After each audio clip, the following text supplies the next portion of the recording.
Cet épisode commence avec Juana, qui réveille sa mère pour lui annoncer qu'elle part déjà pour son tout premier jour à l'université. Pendant ce temps, sa grand-mère se précipite à la cuisine afin de leur préparer un délicieux petit déjeuner rapide. Son fils, l'oncle de Juana, la rejoint dans la cuisine et lui demande de se détendre, car elle semble très nerveuse. Elle lui répond qu'elle n'a pas le temps pour ça et lui demande de lui passer les oignons. Pendant le petit déjeuner, Juana mange rapidement, tout excitée à l'idée de cette nouvelle étape dans sa vie. Elle veut absolument éviter d'arriver en retard. Sa grand-mère lui demande de bien manger, car elle a besoin de vitamines pour bien faire fonctionner son cerveau.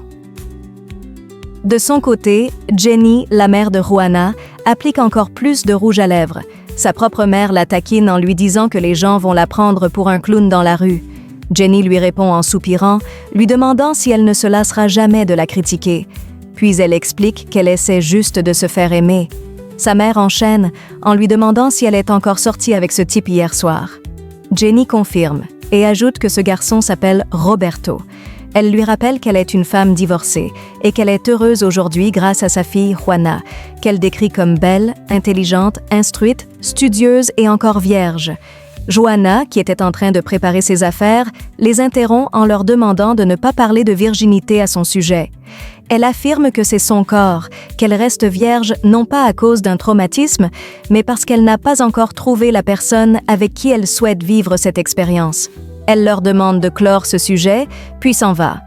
Sa mère la suit immédiatement pour l'accompagner à l'université. À l'extérieur, Juana s'arrête un instant devant un portrait de la Vierge Marie et adresse une prière, demandant qu'elle fasse en sorte que sa mère et sa grand-mère arrêtent de se disputer sans cesse. Jenny la rejoint, s'excuse sincèrement et reconnaît que Juana a raison. Ni elle ni sa grand-mère ne devraient interférer dans sa vie privée. Puis, dans un moment plus léger, Jenny lui demande en riant si elle était en train de prier la Vierge pour qu'elle lui envoie un homme beau et intelligent.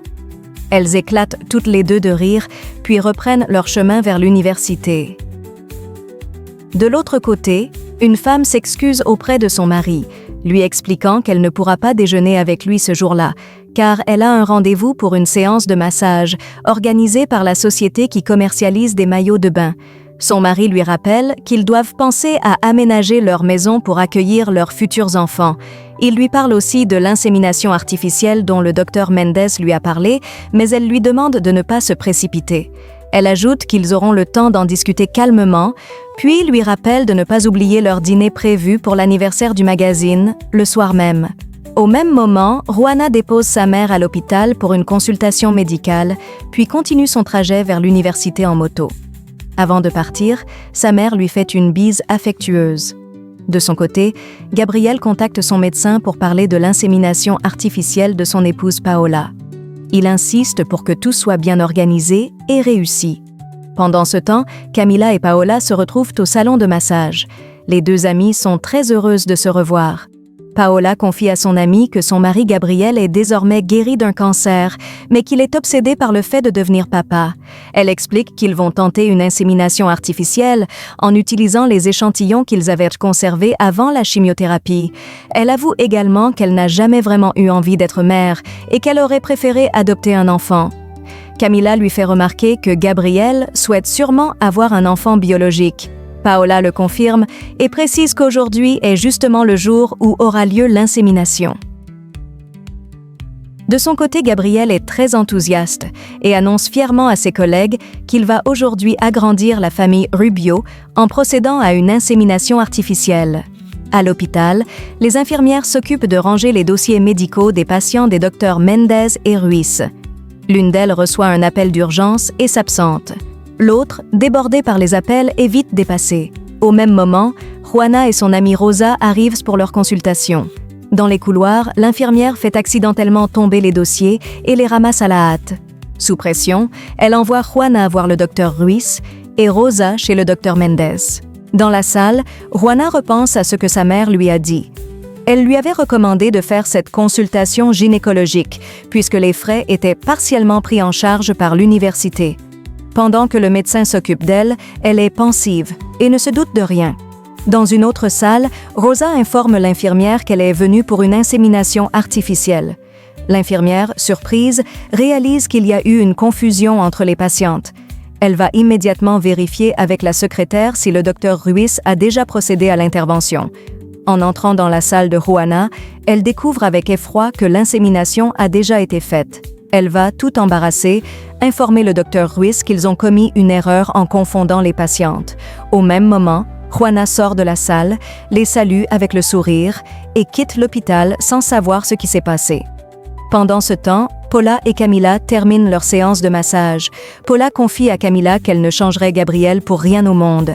Ailleurs, Francisco discute avec Roggio au sujet des parts de leur entreprise. Roggio cherche à convaincre Francisco d'injecter des capitaux fictifs dans la société. À l'entreprise, la secrétaire de Gabriel semble très bouleversée. Gabriel lui demande ce qui ne va pas et elle lui avoue que son père est gravement malade et a besoin d'une opération très coûteuse. Il l'installe confortablement, tente de la rassurer et lui dit que son père ira bien. À l'hôpital, le docteur Ruiz et l'infirmière suppriment discrètement toutes les informations de Juana du système informatique pour dissimuler leur erreur. Ils prennent ensuite le dernier échantillon de Gabriel et procèdent à une nouvelle insémination avec Rosa. De son côté, Juana retourne à l'université à moto. Elle passe un appel vidéo à son oncle et sa grand-mère pour leur dire qu'elle est bien arrivée. Elle est toute souriante, très heureuse de commencer cette nouvelle aventure. Après l'appel, sa grand-mère dit à son autre petit-fils que Juana est désormais étudiante à l'université et qu'elle espère qu'elle ne finira pas comme sa mère Jenny ou elle-même, car aucun homme ne pourra l'arrêter. Le garçon lui répond qu'il a passé la matinée à vendre des bonbons et qu'il n'a pas encore pris de petit déjeuner. Sa grand-mère se lève aussitôt pour lui préparer quelque chose à manger. À l'entreprise, Gabriel contacte l'un des meilleurs médecins de la ville pour qu'il prenne en charge le père malade de sa secrétaire. De l'autre côté, Francisco dit à Roggio qu'il ne peut pas trahir Gabriel, qui est son meilleur ami. Mais Roggio insiste et réussit à le convaincre de réfléchir à sa proposition. Peu après, Paula et Camila arrivent, les saluent, puis Francisco s'excuse et s'éloigne. Camila le suit discrètement, pendant que Roggio confie à Paula qu'il est au courant pour l'insémination artificielle. Elle confirme que la procédure doit avoir lieu aujourd'hui, s'excuse rapidement et part à sa séance photo. Pendant ce temps, le médecin contacte Gabriel pour lui annoncer que l'insémination s'est bien déroulée, mais qu'un des échantillons a été perdu à cause d'un problème de congélation. Gabriel comprend alors que Rosa représente sa seule chance de devenir père et prie intérieurement pour que tout se passe bien. Pendant ce temps, Camila reproche à son mari d'être parti aussi brusquement. Il lui répond que Paula l'a aperçu avec Roggio et qu'elle va sûrement commencer à avoir des soupçons. Camila lui reproche de traiter sa femme comme un vulgaire objet, mais il rétorque qu'il la déteste, qu'il ne la supporte plus et demande le divorce. Camila, avec arrogance, lui répond qu'il devra en payer le prix. Il quitte la pièce furieux et monte dans sa voiture. À l'université, Juana retrouve ses anciens camarades du lycée et est très heureuse de les voir. L'un d'eux la regarde avec insistance, des yeux remplis d'admiration, mais une autre lui dit de ne même pas y penser car Juana est encore vierge. De son côté, Camila commande un taxi pour rentrer chez elle, mais Roggio lui propose gentiment de la déposer. Elle accepte et le remercie. Pendant un moment d'inattention de sa part, il pose un regard déplacé sur sa poitrine. Au même moment, l'ami de Juana, qui travaille à l'entreprise, l'appelle pour lui demander de venir la chercher car sa voiture est tombée en panne. Juana accepte avec plaisir. Roggio dépose Camila devant chez elle. Elle le remercie, mais il la regarde fixement, puis demande à son homme de main, Camacho, s'il pense qu'il serait facile ou difficile de séduire cette jolie femme. Camacho lui répond avec assurance que tout est possible avec de l'argent.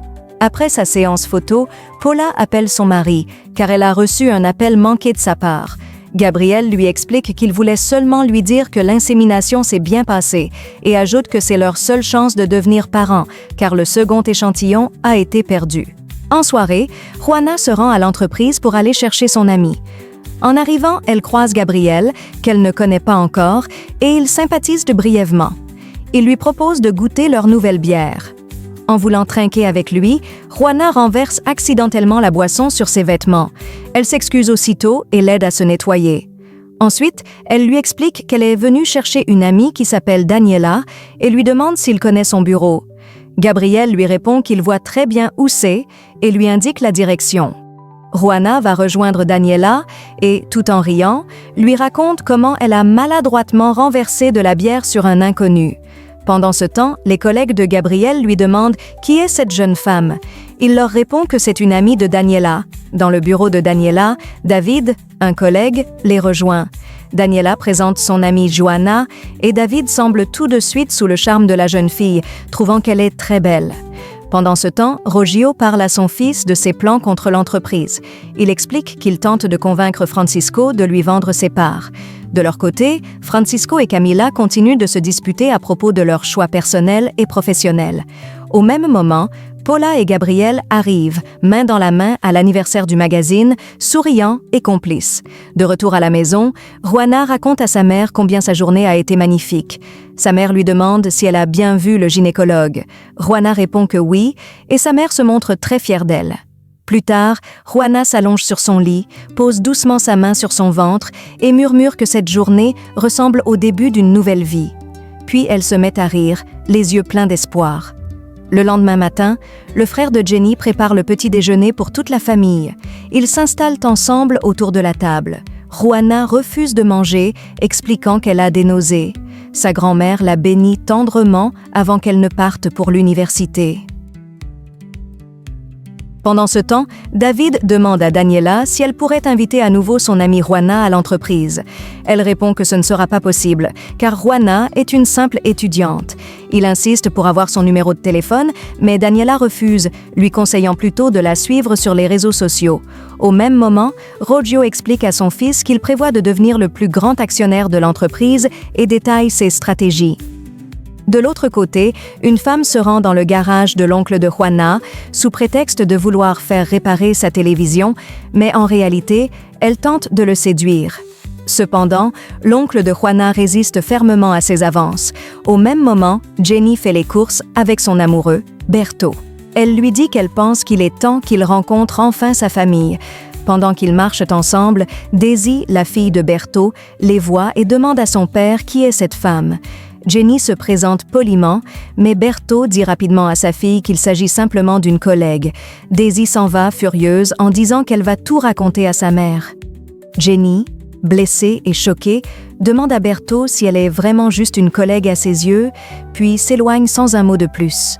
Au garage, l'oncle de Juana continue de résister aux avances de la mystérieuse femme venue sous de faux prétextes. À l'entreprise, les employés discutent avec enthousiasme de leur nouveau produit, une nouvelle bière artisanale qu'ils viennent de lancer. Au même moment, Gabriel appelle son médecin en visioconférence pour avoir des nouvelles sur l'insémination. Il fait l'appel en présence de son épouse, Paola, et se montre très enthousiaste et confiant. À l'hôpital, Juana se rend pour récupérer les résultats de ses examens médicaux. L'infirmière l'accueille avec un grand sourire et la félicite en lui annonçant qu'elle va devenir maman. Juana, complètement surprise, reste figée, choquée par cette révélation inattendue.